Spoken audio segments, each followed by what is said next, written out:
¿Qué tal? Soy el padre Ricardo Aguilar, doctor en teología bíblica. Es un placer acompañarte en esta semana nuevamente para compartirte mi comentario al Evangelio Dominical que pues tenemos para este domingo 17 de septiembre que comparto aquí en pantalla. Vamos a ponerlo así en grande. Es el comentario dominical para el texto del Evangelio de San Mateo capítulo 18, versículos 21 al 35, correspondiente al domingo 24 del tiempo ordinario, ciclo A. Vamos a ver el texto de San Mateo que la liturgia de la iglesia nos tiene para hoy. Pero antes de comenzar, recuerda, suscríbete a este canal para que cada semana puedas tú recibir las actualizaciones de los comentarios a los textos del Evangelio de cada domingo y también activa la campanita de notificaciones para que en otros momentos en que yo también en 3 semanas suba algún video que te pueda servir para tu formación bíblica católica, pues puedas recibir este beneficio. Ahora sí pasamos al texto del Evangelio que dice así. En aquel tiempo, Pedro se acercó a Jesús y le preguntó, si mi hermano me ofende, ¿cuántas veces tengo que perdonarlo? ¿Hasta 7 veces? Jesús le contestó, no solo hasta 7, sino hasta 70 veces 7. Entonces Jesús le dijo, el reino de los cielos es semejante a un rey que quiso ajustar cuentas con sus servidores. El primero que le presentaron le debía muchos millones. Como no tenía con qué pagar, el Señor mandó que lo vendieran a él, a su mujer, a sus hijos y todas sus posesiones para saldar la deuda. El servidor, arrojándose a sus pies, le suplicaba diciendo, ten paciencia conmigo y te lo pagaré todo. El rey tuvo lástima de aquel servidor, lo soltó y hasta le perdonó la deuda.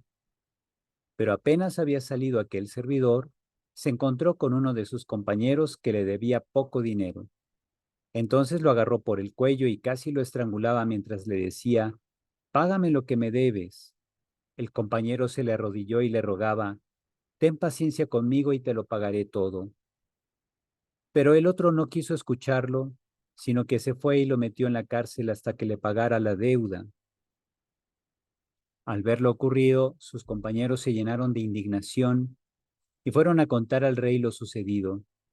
Entonces, el rey, el Señor lo llamó y le dijo, siervo malvado, te perdoné toda aquella deuda porque me lo suplicaste. ¿No debías tú también haber tenido compasión de tu compañero, como yo tuve compasión de ti? Y el Señor, encolerizado, lo entregó a los verdugos para que no lo soltaran hasta que pagara lo que debía. Pues lo mismo hará mi Padre Celestial con ustedes si cada cual no perdona de corazón a su hermano. Palabra del Señor. Pues muy bien, tenemos este pasaje que pues obviamente hunde sus raíces en algunos principios morales del Antiguo Testamento, como esto de perdonar siempre a quien te suplica perdón, porque ya ven que dice Pedro, debo perdonar 7 veces. El número 7 para los judíos representa perfección o plenitud. Y Jesús dice no solo hasta 7, sino hasta 70 veces 7, una formulación simbólica para decir debes perdonar siempre. Ujú. En primer lugar, porque Dios siempre nos perdona, o al menos siempre está dispuesto a perdonarnos. Si nosotros con humildad nos acercamos a Él y pedimos perdón de nuestros pecados, Dios siempre está dispuesto a perdonarnos. Él no nos guarda rencor. Además, siendo Él perfecto y nosotros tan imperfectos, Él más bien nos tiene paciencia, nos da oportunidad de aprender de nuestras fallas, nos muestra que ser compasivo y misericordioso también es expresión de la perfección propia de Dios. Y así también otro punto que aprendemos de lo que es tradición del Antiguo Testamento es comparar los pecados a las deudas. Ciertamente cada vez que pecamos quedamos en deuda con Dios y en ese sentido, por eso a las ofensas también a veces le llamamos deudas. Así en el Padre Nuestro se dice, perdona nuestras deudas, como también nosotros perdonamos a quienes nos deben, en el sentido moral, ¿verdad? A quienes nos han fallado, a quienes nos han ofendido. Y por eso Jesús va a utilizar aquí una parábola donde para enseñar la necesidad o incluso la conveniencia o la cualidad de perfección de un alma grande, de perdonar siempre, pues se debe caracterizar a través de un relato simbólico, presentando como un rey que todo lo tiene, perdona a alguien por lo que le debe y espera que aquel hombre actúe en consecuencia. Pero si no actúa en consecuencia, entonces sí se le va a reclamar el por qué no tuvo compasión de su hermano si el rey tuvo compasión de él. Porque eso reflejaría que este hombre no aprendió nada. Este hombre debió aprender de la misericordia del rey para aplicar misericordia también con quien le debían. Ujú.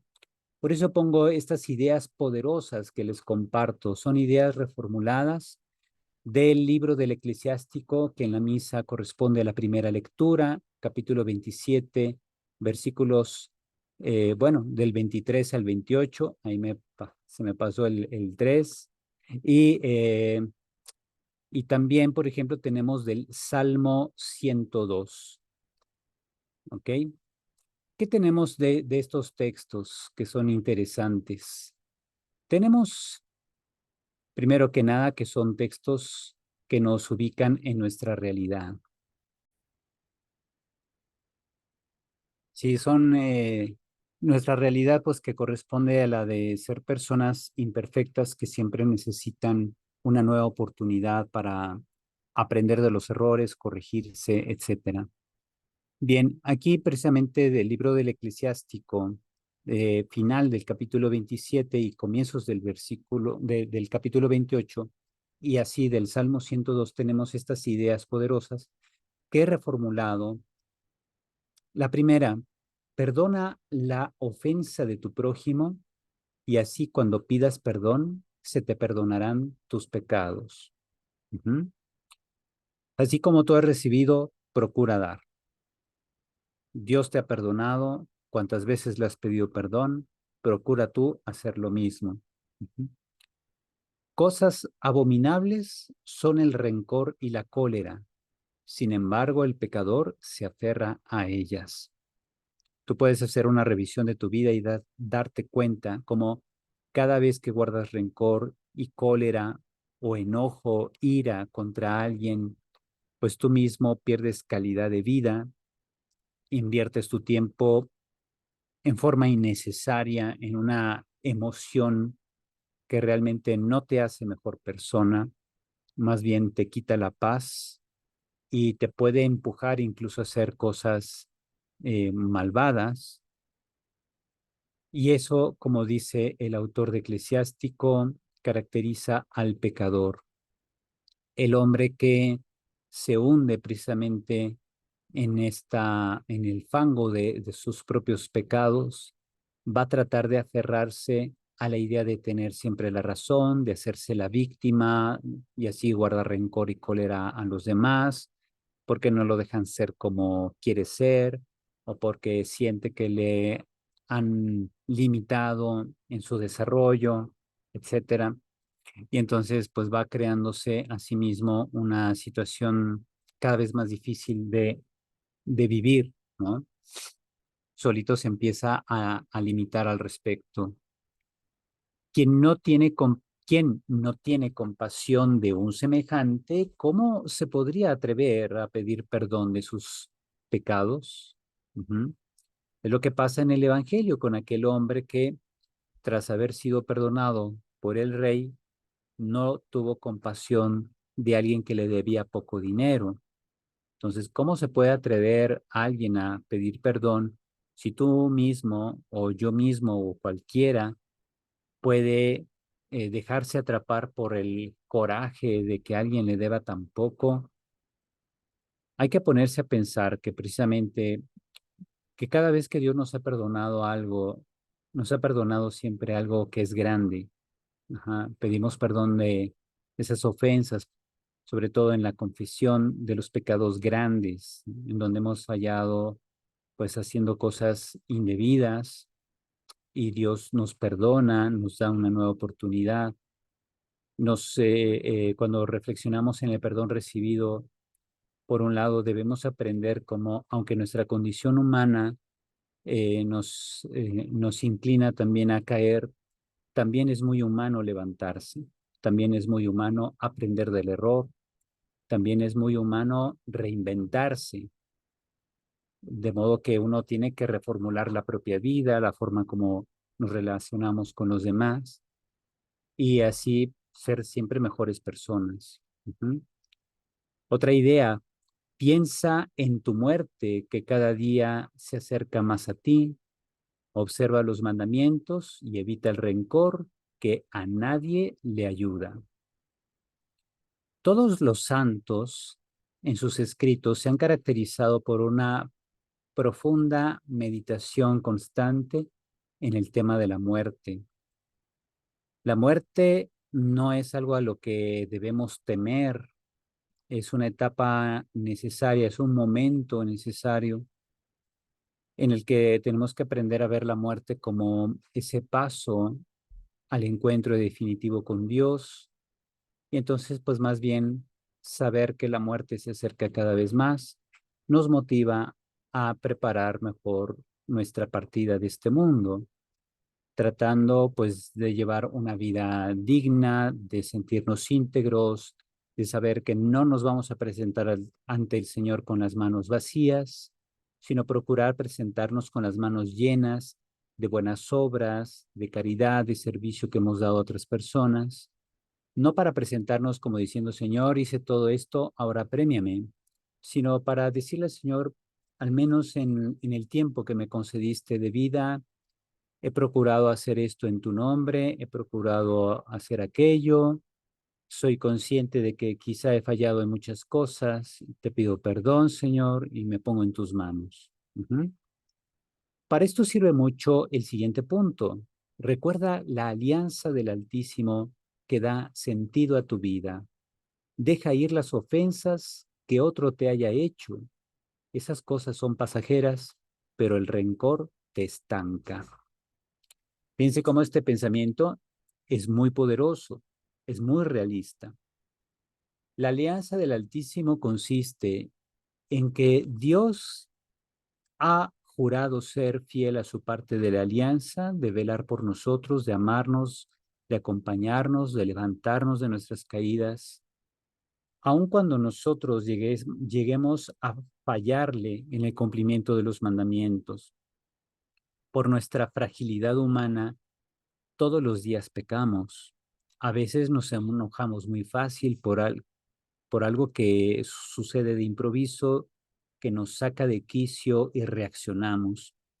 Pero hay que aprender a superar esas experiencias e incluso procurar que no se repitan para que nada nos quite la paz. Para eso ayuda mucho meditar en cómo Dios siempre es fiel a su parte de la alianza. Dios es misericordioso y bueno con nosotros. En hebreo se dice, Dios es fiel a su Gesed. Y Gesed es esa fidelidad a su parte de la alianza, donde Él ha prometido ser nuestro Dios, aun cuando nosotros le lleguemos a fallar. Y ser nuestro Dios le implica a Él velar por nosotros, acercarse, no porque sea para Él una obligación, sino que lo hace por la sobreabundancia de el amor que nos tiene. Nosotros, valorando el amor que Dios nos manifiesta, hemos de procurar soltar las cosas que nos impiden disfrutar de la bondad de Dios. Y lo que más nos impide disfrutar de la bondad de Dios es el rencor. El rencor nos estanca, nos deshumaniza, nos quita la paz, nos quita el sueño incluso, no nos hace mejores personas, más bien nos empuja a envilecer nuestra vida. Entonces el rencor es una trampa, tanto emocional como espiritual. El Señor rescata tu vida del sepulcro del odio y del rencor. En cambio, Él siempre quiere colmarte de amor y de ternura. Ujú. Por eso pongo aquí del lado izquierdo, debajo del letrero, suscríbete al canal, pongo, la vida es demasiado corta como para perder el tiempo en rencores. Mejor vívela al máximo, ponte en las manos de Dios, vive con sabiduría y a nada pasajero te aferres. Incluso, fíjate cómo ni siquiera te puedes aferrar a la bondad de Dios porque la bondad de Dios es siempre dinámica, fluye como el río o el agua de un río. No puedes aferrar el agua de un río porque si lo haces, pues creas una especie de represa y se corre el riesgo de que el agua se eche a perder, ¿verdad? Si se queda estancada. En cambio, la misericordia de Dios debe fluir siempre y tú debes procurar ser para esa misericordia un canal para que la misericordia de Dios fluya a través de ti hacia otras personas y eso le da más sentido a tu vida. Ujú. Porque te sabes no solo unido a Dios espiritualmente, sino también en la actividad diaria. Procura ser tú precisamente una bendición para los demás, poniéndote en las manos de Dios. Por eso pongo finalmente estas ideas también. Jesús nos invita a ser como su Padre. Por eso, perdona. Este es un imperativo. Suelta el rencor y déjate conducir por el Espíritu de Dios. Como les decía, el rencor te estanca. El rencor le quita calidad a tu vida. El rencor no te deja crecer. El rencor lo que hace es crearte la idea de que eres el ombligo del universo y eso no es cierto. Nadie es ombligo del universo. Ajá. Nadie está obligado a satisfacer todas tus expectativas y tú tampoco estás obligado a cumplir las expectativas de todos los demás. Dios lo que quiere es que tú tengas una vida más plena y por eso te invita primero a ser honesto contigo mismo, a comprender a los demás, mientras que aquí en este mundo se aconseja ser tolerante con los demás. Más allá de la tolerancia está la caridad. Procura ser caritativo con los demás, aunque no pienses como ellos, ni ellos piensen como tú, pero por tu bondad, por tu forma de ser misericordioso, serás para esas personas un referente o una especie de señal de la presencia de Dios. Segundo punto, esfuérzate por comprender a los demás y reinvéntate. Aquí pongo una imagen de cómo el profeta Elías coloca su manto sobre Eliseo, que tenía una vida común como ganadero o hijo de un ganadero y estaba ahí trabajando con sus yuntas de bueyes. Y Dios le dice a Elías, irás y ungirás a Eliseo para que sea tu sucesor, obviamente sucesor en su actividad profética. ¿Qué tuvo que hacer Eliseo? Tuvo que reinventarse. Él estaba convencido de que había nacido para ser, pues, ganadero como su padre. Él estaba convencido de que su vida era dedicarse a aquello que garantizaba un futuro a su familia. Y Eliseo le muestra que no, que Dios lo ha elegido para algo más grande, para algo más pleno de sentido, para ser la voz de Dios en medio de su pueblo. Así que tuvo que reinventarse Eliseo. También tú procura comprender que para reinventarte, primero tienes que comprenderte a ti mismo desde los ojos de Dios, comprender a los demás también, no solo porque es conveniente, sino porque es principio de caridad. Ujú. Comprender a los demás, te digo, no significa aprobar todo lo que los demás hacen, más bien tratar de entender sus razones, sus motivos, y aunque no los compartas, al menos el tratar de entender a los demás te va a ayudar a no hacer tanto coraje, te va a ayudar a cómo reformular tus relaciones con los demás, tus asociaciones con los demás, incluso en el campo laboral. Ujú. Finalmente, expande tus horizontes y vive con libertad interior de hijo de Dios. Una forma de lograr esta expansión de horizontes es precisamente meditando la Sagrada Escritura. Hoy en día mucha gente recomienda, haz meditación diaria y que mindfulness y todas esas cosas que pueden servir, pero que finalmente están muy despersonalizadas de aquello que es realmente esencial al hombre, que es el aspirar a ese encuentro trascendente con el Dios vivo y verdadero. Porque si tú meditas diariamente con que, ay, soy una partícula del universo y me quiero reintegrar en el universo, pues digamos que es una reflexión muy inmanentista, muy, te quedas atrapado siempre en la dinámica de la vida del universo, efectivamente, que no es que esté mal, pero es insuficiente para lo que Dios nos ha creado. Él nos ha creado para Él, decía San Agustín. Y en el fondo, si todo ser humano es honesto, se dará cuenta que su corazón siempre estará inquieto hasta que descanse en Dios, hasta que descanse precisamente en ese ser eterno que nos ama, que viene a nuestro encuentro, que le da pleno significado a nuestra vida y que quiere manifestarse al mundo a través de nosotros. Eso es expandir los horizontes.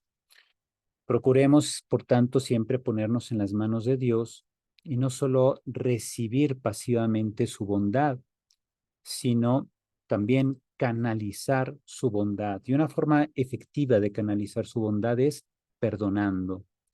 Cuando tú perdonas, a ti te haces un favor porque te sueltas de todo aquello que te limita humanamente y cristianamente.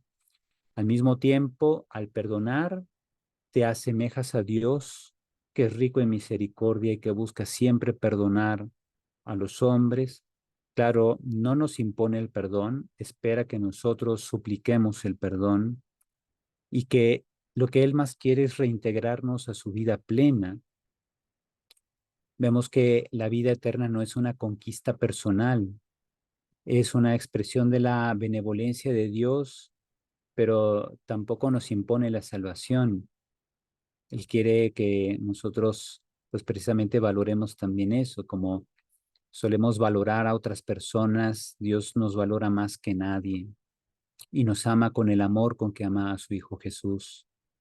Procura tú también hacer lo mismo y ser un canal de bendición y de misericordia para los demás.